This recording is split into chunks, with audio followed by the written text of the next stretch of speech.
कीजिएगा।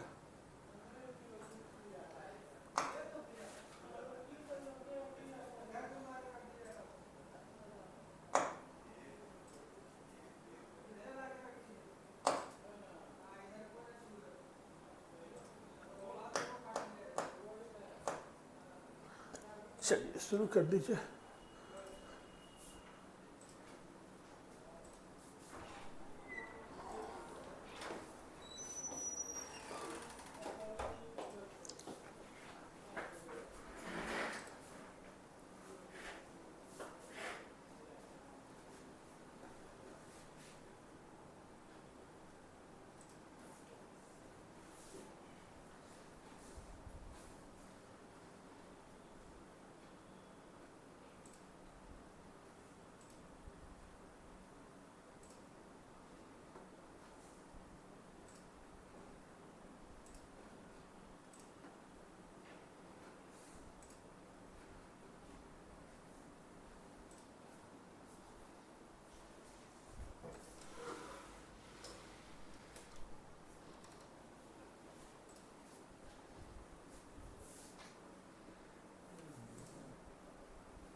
Good morning students. आज हम लोगों का इस डिस्कशन का 20वां सेट है, यानी आज 100 क्वेश्चन पूरे कर लेंगे सेशन की समाप्ति के बाद।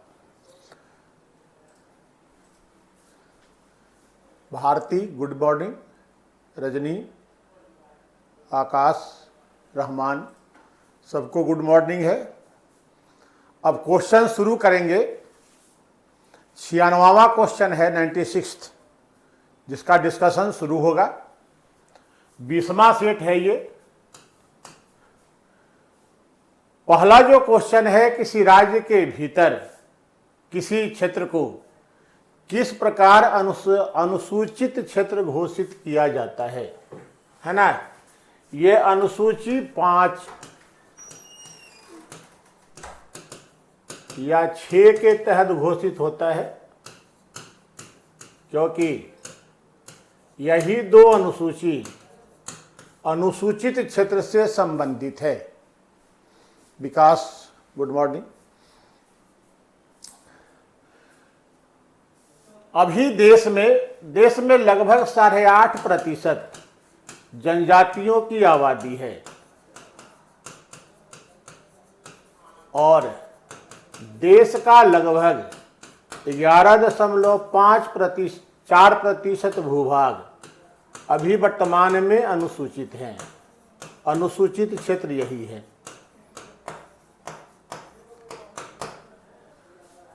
अनुसूचित क्षेत्र घोषित करने का उद्देश्य जनजातियों की सांस्कृतिक विविधता को बनाए रखना और उनके लिए विकास की गति को तेज करना।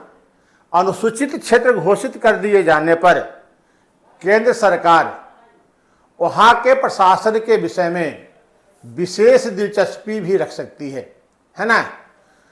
तो इसका उत्तर क्या होगा?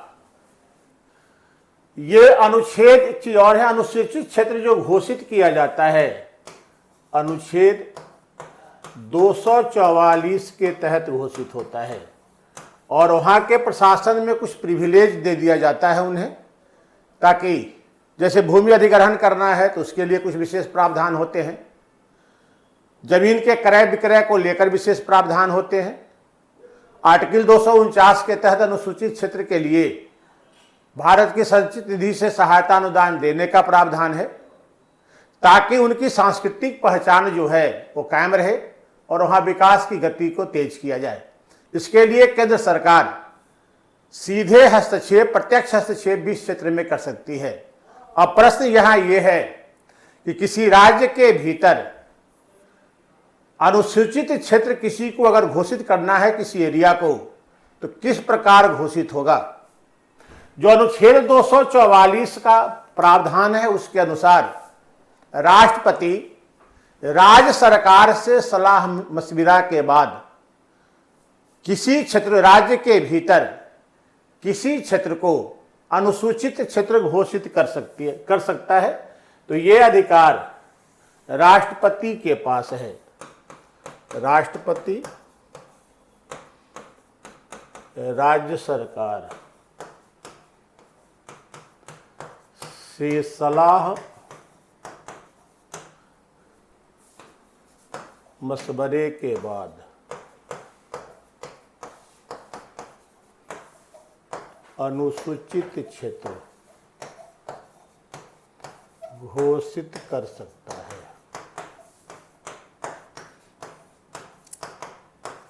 साथ ही अगर किसी अनुसूचित क्षेत्र को अब अनुसूचित नहीं रहने देना है तो उसके लिए भी सेम प्रक्रिया है कि राज्य सरकार से सलाह मशविरे के बाद राष्ट्रपति ही ऐसा करेंगे। यानी अगर सीधे क्वेश्चन है कि कैसे घोषित होता है, कौन घोषित करता है, तो उत्तर राष्ट्रपति होगा।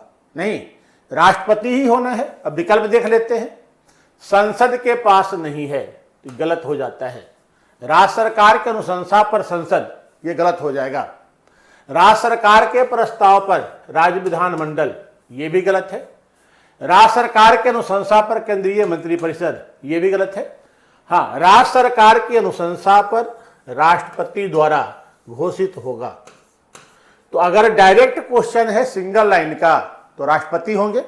इसमें एक चीज और भी, वहां फंसना नहीं है।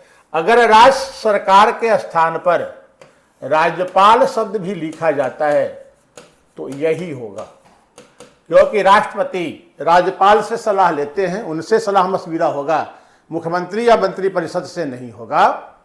तो इस स्थिति में केवल क्वेश्चन ये भी कर दिया जाता है कि राज्यपाल की अनुशंसा पर राष्ट्रपति द्वारा, तो वही सही उत्तर होगा, है ना। सरकार भी हो सकता है क्वेश्चन, क्योंकि सरकार ही सलाह देगी राज्यपाल को, तो राज्यपाल अनुशंसा करेंगे राष्ट्रपति को, है ना। जैसे कि SC ST में किसी जाति को अगर रखना है तो राज्य सरकार ही, डिसीजन तो राज्य सरकार को लेना है, वास्तविक कार्यपालिका तो वही है। वो राज्यपाल को अनुशंसित करेंगे, राज्यपाल के लिए राष्ट्रपति को अनुशंसित करेंगे। तो राज्यपाल की अनुशंसा पर राष्ट्रपति के द्वारा या राज्य सरकार के अनुशंसा पर राष्ट्रपति के द्वारा, यही उत्तर होगा, है ना। 244 के तहत अनुसूचित क्षेत्र घोषित किए जाते हैं, है ना। उद्देश्य होता है सांस्कृतिक विविधता, सांस्कृतिक पहचान को बनाए रखना जनजातियों के, और विकास की गति को तेज करना। ठीक है। दूसरा, निम्नलिखित कथनों पर विचार कीजिए, सही उत्तर चुनिए। पहला जो कथन है कि भारत का निर्वाचन आयोग 5 सदस्यीय है, सही है जी। निर्वाचन आयोग 1993 से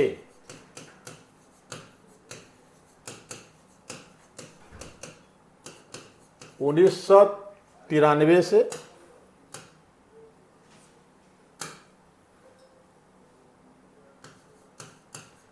3 सदस्यीय है। अभी वर्तमान में भी 3 सदस्यीय है ना। यहां पर 5 सदस्यीय किया हुआ है तो गलत हो गया, 3 सदस्यीय है।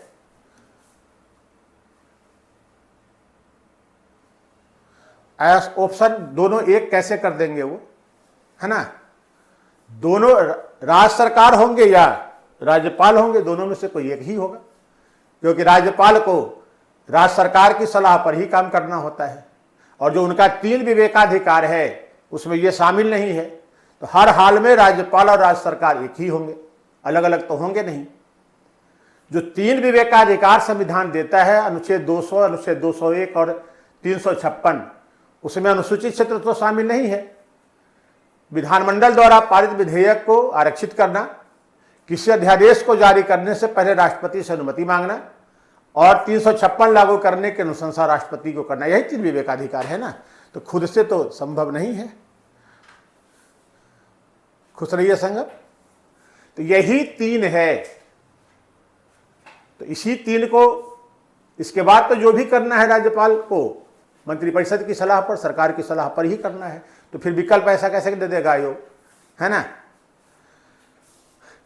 निर्वाचन आयोग 3 सदस्यीय है 1993 से ही। एक मुख्य निर्वाचन आयुक्त होते हैं, 2 अन्य आयुक्त होते हैं। 5 लिखा हुआ है इसलिए गलत हो गया।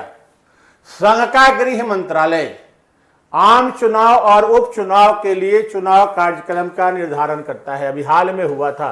कौन करता है? कोई हो, आम चुनाव हो, मध्यावधि चुनाव हो या उपचुनाव हो, 3 ही प्रकार के चुनाव होते हैं। पुष्पेंद्र,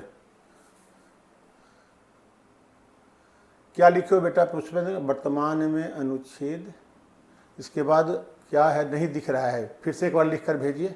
वो जो लाल वाला बनाते हैं साइड में वो मत बनाइए, है ना। 395 है ना। 448 के चक्कर में मत फंसिएगा, वो अक्सर बदलता है, इसलिए 395 पर ही रहिए।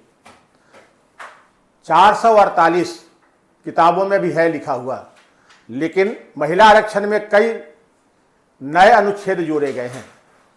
81A, 170A, 330A, 332A, 239AA। इस सब को भी जोड़िएगा ना तो हमेशा कन्फ्यूजन रहेगा। इससे बेहतर है कि 395 को ही जानिए, वही सही उत्तर होगा। जोड़े भी गए हैं तो बीच में जोड़े गए हैं। 396, 400 अनुच्छेद नहीं है संविधान में। अगर 448 जो लिख रहे हैं जोड़ जाड़ के लिखे हैं तो महिला आरक्षण वाला जोड़ के तब आप बता सकते हैं कि 453 है ना। क्योंकि हमको लगता है कि 4-5 तो जरूर जोड़े गए हैं। एक महिला आरक्षण में ही हमारे समझ से कम 5 अनुच्छेद जोड़े गए हैं। फिर 1 नेशन 1 इलेक्शन की बात है, कैबिनेट ने स्वीकृति दे दिया है, इसमें भी कई अनुच्छेद जोड़े जाने हैं, कुछ हटने वाले भी हैं। तो इससे हमेशा फ्लक्चुएट होता रहेगा। 395 स्थिर है, उसी पर ध्यान रखा जाए। नहीं, चलो। संघ का गृह मंत्रालय आम चुनाव और उपचुनाव दोनों के लिए, तो चुनाव चाहे आम चुनाव हो, मध्यावधि चुनाव हो या उपचुनाव हो, सबके लिए चुनाव कार्यक्रम की घोषणा भारत का निर्वाचन आयोग करता है ना। तो चुनाव कार्यक्रम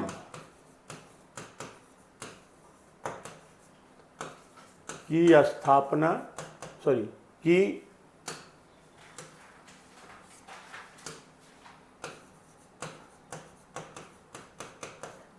निर्वाचन आयोग करता है। यहां पर दिया हुआ है गृह मंत्रालय, इसलिए यह कथन भी गलत हो जाएगा।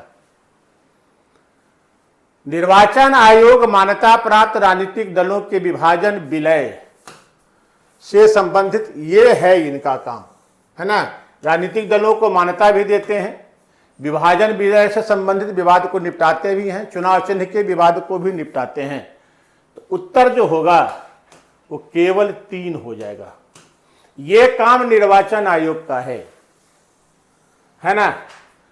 तो निर्वाचन आयोग 5 सदस्यीय निकाय है, गलत हो जाता है। गृह मंत्रालय कार्यक्रम नहीं घोषित करता है। चुनाव कार्यक्रम की घोषणा आपने देखा होगा कि बाजाबता प्रेस कॉन्फ्रेंस बुलाकर राजीव कुमार ने, जो अभी चीफ इलेक्शन कमिश्नर हैं, उन्होंने कार्यक्रम की घोषणा किया था। मोटा भाई कहां कर रहे थे? तीसरा, अनुच्छेद 15(5) के तहत राज्य के को यह शक्ति दी गई है कि वह सामाजिक एवं शैक्षिक रूप से पिछड़े वर्गों तथा SC/ST का शिक्षण संस्थान में प्रवेश के लिए आरक्षण कर सकता है। ये तो है संविधान में 15(5) है, ये सही है। यह प्रावधान निम्नलिखित में से किसमें लागू नहीं होता है? ये जोड़ा गया है बाद में, और ये प्रावधान जो 15(5) की व्यवस्था है,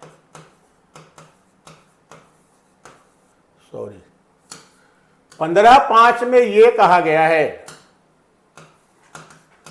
कि राज्य अल्पसंख्यक संस्थानों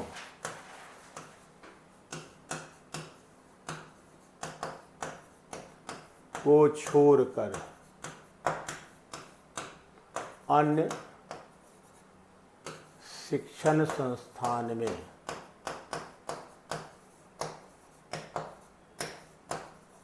प्रवेश में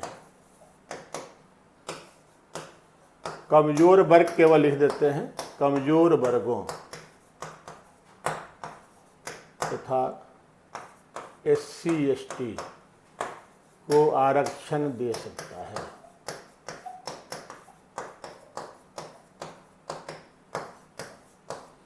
है ना।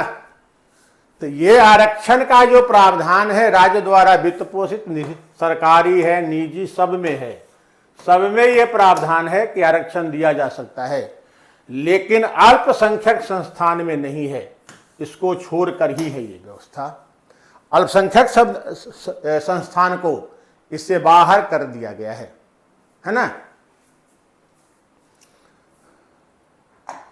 चौथा, किसी तो आसान क्वेश्चन है भाई, किसी अंतर्राष्ट्रीय संधि या समझौता अथवा अंतर्राष्ट्रीय सम्मेलनों में लिए गए निर्णयों को लागू करने के लिए संसद के द्वारा विधि का निर्माण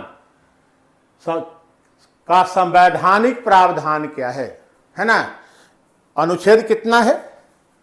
अनुच्छेद कितना है भाई? 253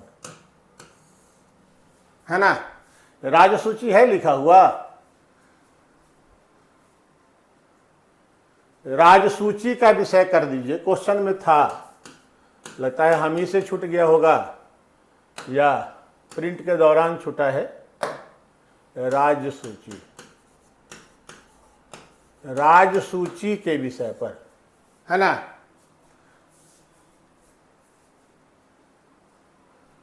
लागू करने के लिए राजसूची के विषय पर क्या प्रावधान है, क्वेश्चन ये होगा।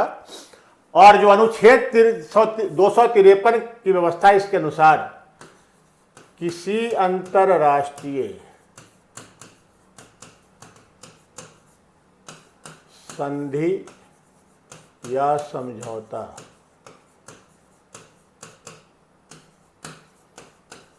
को लागू करने के लिए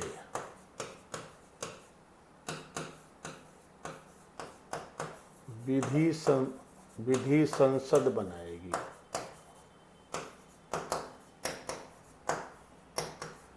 चाहे विषय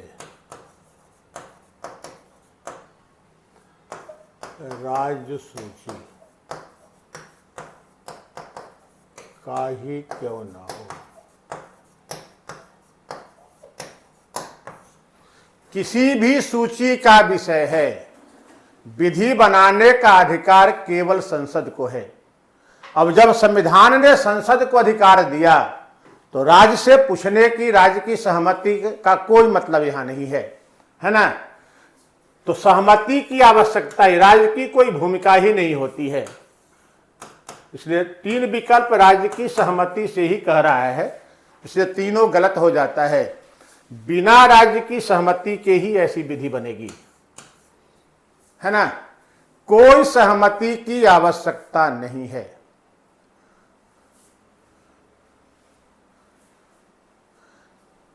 हमने कहा है कि वो घटता बढ़ता रहता है क्योंकि संविधान में अनुच्छेद जोड़े जा रहे हैं। लिखने वालों ने उस आधार पर उसको लिखा जरूर है ना। लेकिन अभी से 2-3 साल पहले तक तो 448 ही चल रहा था, बड़े बड़े लोग लिख रहे थे। इधर मान लीजिए कि 5-6 ये हुए हैं, संशोधन हुए हैं,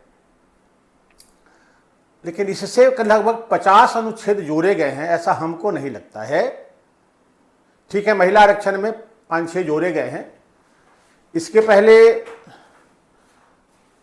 जो ये विधानमंडल को शक्ति दी गई है ओबीसी सूची बनाने का, उसमें हमको लगता है कि अनुच्छेद जोड़े नहीं गए हैं या एक आध अनुच्छेद जोड़े गए होंगे उसमें।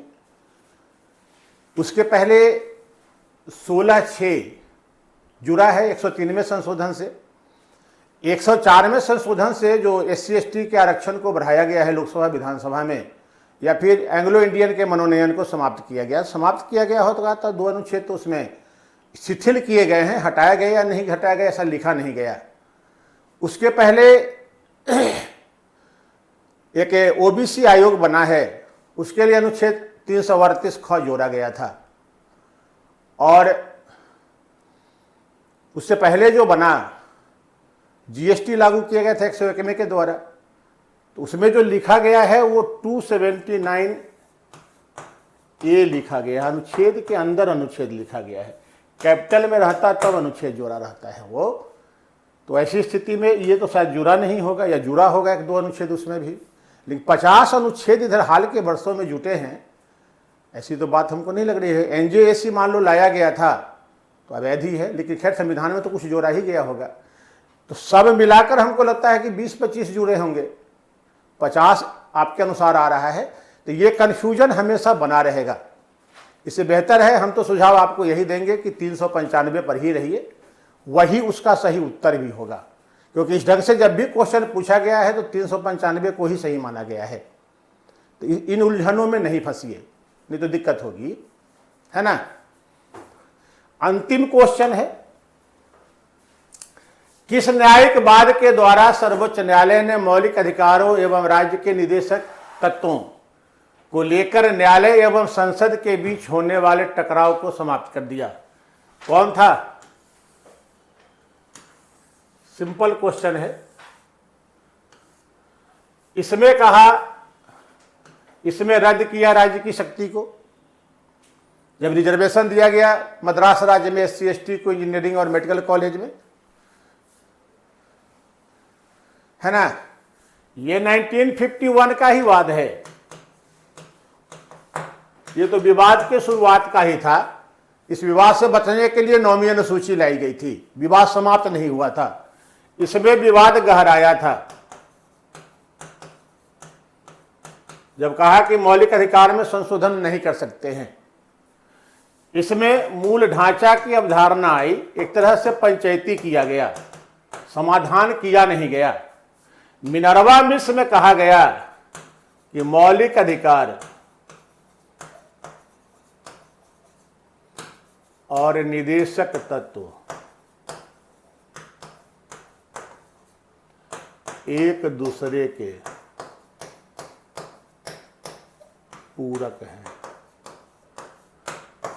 अभी तक जो संसद कह रही थी कि सामाजिक आर्थिक लोकतंत्र के लिए निदेशक तत्वों को लागू करना जरूरी है, वहीं दूसरी तरफ न्यायालय संवैधानिकता का प्रश्न उठाकर मौलिक अधिकारों की सुरक्षा पर अड़ा हुआ था। विवाद का विषय यही था।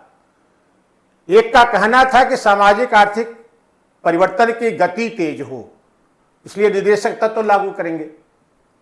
दूसरे का कहना था कि आप निदेशक तत्व लागू कीजिए, सामाजिक आर्थिक लोकतंत्र बहाल कीजिए, उससे हमको कोई परहेज नहीं है, लेकिन संवैधानिकता बनी रहनी चाहिए, संविधान बना रहना चाहिए, मौलिक अधिकार सुरक्षित रहने चाहिए। मौलिक अधिकार की कीमत पर आप निदेशक तत्व को लागू नहीं कर सकते हैं। विवाद का असल विषय तो यही था। जब उसने एक तरफ संसद निदेशक तत्व को सर्वोच्च मान रहा था, दूसरी तरफ न्यायालय मौलिक अधिकार को सर्वोच्च मान रहा था। झगड़ा इसी बात का था, जिसमें मुख्य मुद्दा संपत्ति का अधिकार था। बाद में जब उसने कह दिया कि दोनों एक दूसरे के पूरक हैं, दोनों एक दूसरे को मजबूत करते हैं, बगैर सामाजिक आर्थिक लोकतंत्र के राजनीतिक लोकतंत्र की कल्पना नहीं की जा सकती है ना। हम लैंगिक समानता की बात करते हैं, लेकिन जब तक उन्हें समान अवसर महिलाओं को नहीं देंगे, लैंगिक समानता नहीं आएगी। हम खाद्य सुरक्षा की बात करते हैं, मौलिक अधिकार में शामिल भी कर लिया गया है, लेकिन अगर लोगों को खाद्य मिले ही नहीं तो खाद्य सुरक्षा किस बात की होगी, है ना। हम पर्यावरण को, स्वच्छ पर्यावरण को जीवन का आधार मानते हैं, मौलिक अधिकार में भी शामिल हो गया है। अगर पर्यावरण ही नहीं बचेगा तो फिर स्वच्छ और अस्वच्छ होने की बात कहां है। तो दोनों को एक दूसरे को पूरक बताकर इस मामले का निपटारा ही कर दिया गया। इसके बाद ये झगड़ा वाकई में खत्म हो गया। ये तो 67 का ही बात था, ये 73 का था, अंत में ये 1980 में लाया गया और इस झगड़े का अंत हुआ नहीं। तो यही 5 क्वेश्चन था। ये 100वां नंबर क्वेश्चन है। 100 क्वेश्चन हम लोग डिस्कस कर लिए हैं। कल हमने बताया था कि टेलीग्राम पर क्या लिंक है, हमको याद अभी नहीं है कि फिर से हम रिपीट कर दें आपको। बैच चल रहा है, अगर आप चाहें तो ज्वाइन कर सकते हैं। ज्वाइन करने के लिए यहाँ पर ये एड्रेस है, आप आएँ तो जुड़ सकते हैं और भी लाभ उठा सकते हैं अगर आपको लगता है तब, ठीक है। और फिर से एक बार क्वेश्चन को देख लेते हैं। अनुसूचित क्षेत्र घोषित राज्यपाल की अनुशंसा पर राष्ट्रपति करता है। अनुच्छेद 244 के तहत उद्देश्य होता है सांस्कृतिक पहचान को बनाए रखना जनजातियों के। और पीडीएफ के बारे में कल दिए थे ना, वो क्या था है जी पीडीएफ का लिंक, रुक्मिणी हम लिख भी दिए थे, अब तो आज तो लिखा हुआ होगा नहीं। अच्छा फिर से एक बार देखते हैं। 244 के तहत करेंगे। केंद्र सरकार यहाँ के प्रशासन में सीधे हस्तक्षेप कर सकती है, प्रत्यक्ष हस्तक्षेप का अधिकार होता है ना। दूसरा, निर्वाचन आयोग 5 सदस्यीय है और ये चुनाव कार्यक्रम की घोषणा चाहे किसी प्रकार का चुनाव हो, उपचुनाव हो, मध्यावधि हो या आम चुनाव हो, 3 ही प्रकार के चुनाव देश में होते हैं और ये निर्वाचन आयोग करेगा। विवाद का निपटारा राजनीतिक दलों का ये निर्वाचन आयोग का काम है, मान्यता भी देता है, विवाद का निपटारा भी करता है, चुनाव चिन्ह के विवाद का भी निपटारा करता है। आपको याद होगा एक 10 साल पहले हो गया, यूपी में अखिलेश और मुलायम सिंह के बीच ही साइकिल को लेकर झगड़ा हो गया था। साइकिल अंततः अखिलेश को ही मिली क्योंकि साइकिल चढ़ने की उम्र तो उन्हीं की थी, मुलायम सिंह तो बूढ़े हो चुके थे, मर भी गए। बिहार में भी नीतीश कुमार और शरद यादव के बीच तीर को लेकर हुआ था। तो शरद यादव तो कभी तीर चलाया नहीं, तीर तो नीतीश कुमार चलाते हैं, तो नीतीश जी को मिल गया, है ना।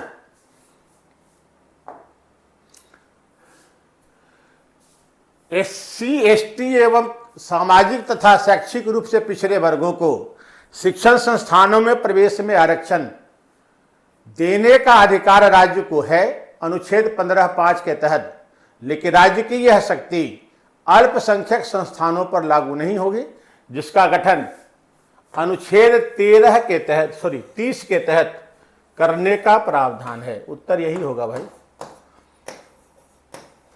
अनुच्छेद 30 में प्रावधान है कि धार्मिक एवं भाषाई अल्पसंख्यक वर्गों को अपनी रुचि के अनुसार शिक्षण संस्थान स्थापित करने और उसे चलाने का अधिकार होगा। हालांकि चलाने की विधि का निर्माण राज्य के द्वारा किया जाएगा, क्योंकि विधि राज्य ही बनाती है, व्यक्ति या संस्था को भी विधि बनाने का अधिकार नहीं है। हम लोग भी बनाते हैं लेकिन वो नियम होता है, कानून नहीं होता है। चौथा, अंतर्राष्ट्रीय संधि या समझौता या अंतर्राष्ट्रीय सम्मेलनों में लिए गए निर्णयों को लागू करने के लिए राज्य सूची के विषय पर विधि बनाने का अधिकार संसद को प्राप्त है और इसके लिए संसद को किसी राज्य से किसी भी प्रकार की कोई सहमति की आवश्यकता नहीं होती है। संसद जैसे चाहे विधि का निर्माण कर सकती है। और अंतिम क्वेश्चन, वह न्यायिक बार जिसने मौलिक अधिकार और निदेशक तत्व को लेकर न्यायालय एवं संसद के बीच चल रहे टकराव को समाप्त किया। मिनर्वा मिश्र बनाम भारत संघवाद 1980, जिसमें न्यायालय ने यह निर्णय दिया कि 2 का देख लेते हैं, 5 का ये हो मिनर्वा मिश्र। तो जब कहिए दिया कि पूरक हैं तो फिर श्रेष्ठता की बात ही समाप्त हो गई और झगड़े का समापन हो गया। यही 5 क्वेश्चन था। 5 क्वेश्चन हो गया। कल फिर 5 क्वेश्चन के साथ 11:30 बजे आएंगे। जुड़े रहिए, क्वेश्चन करते रहिए, है ना, और लाभ उठाइए जितना लाभ हो सके। वैकेंसी आ गई है, अधिसूचना जारी हो गई है, 7 सीट कम हो गया है, 1957 है। 28 तारीख से फॉर्म भरने का डेट है, 18 अक्टूबर तक।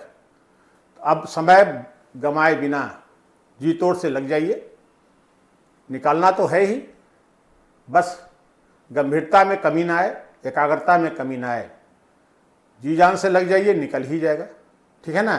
तो कल फिर मिलते हैं 11:30 बजे 5 क्वेश्चन के साथ। आज तक के लिए इतना ही, धन्यवाद।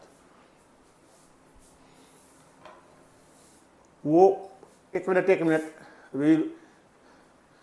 जब वो फिर से लिंक लिख देते हैं,